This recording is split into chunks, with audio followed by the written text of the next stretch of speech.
more quickly than we were able to do.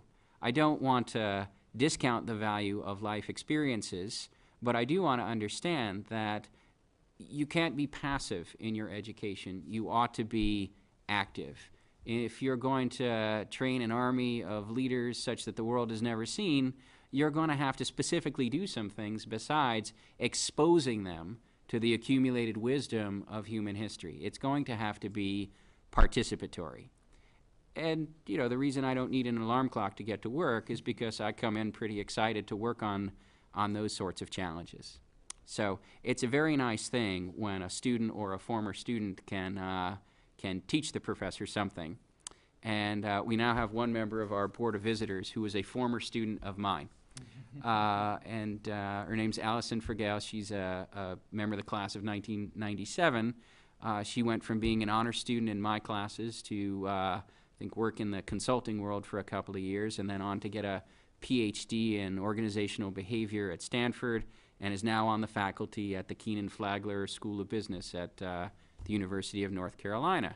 And she has spent, in part because it's related to the organizational behavior that she studies, but also because she's involved in a business school curriculum.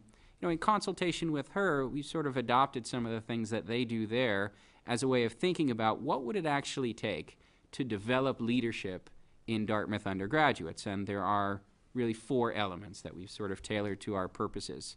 The first is rigorous environments in which to learn knowledge and skills relevant to leadership, whether this happens in or out of the classroom.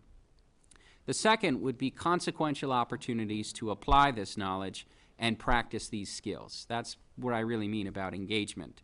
The third, and this one gets overlooked, is critical and constructive feedback on how people have done in these opportunities.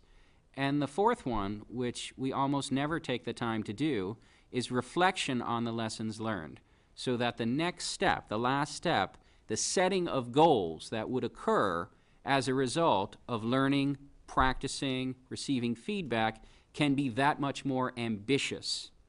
I think once you've got those 4 elements together, the learning, the applying, the feedback, and the reflection, you've set yourself up for a very virtuous cycle that, you know, with any luck will sort of get its own momentum, and by the time the students are ready to graduate, they understand that that process is a lifetime of learning and responsible leadership. I think a candid assessment of how we do things at Dartmouth and in higher education more generally suggests that, you know, to put it mildly,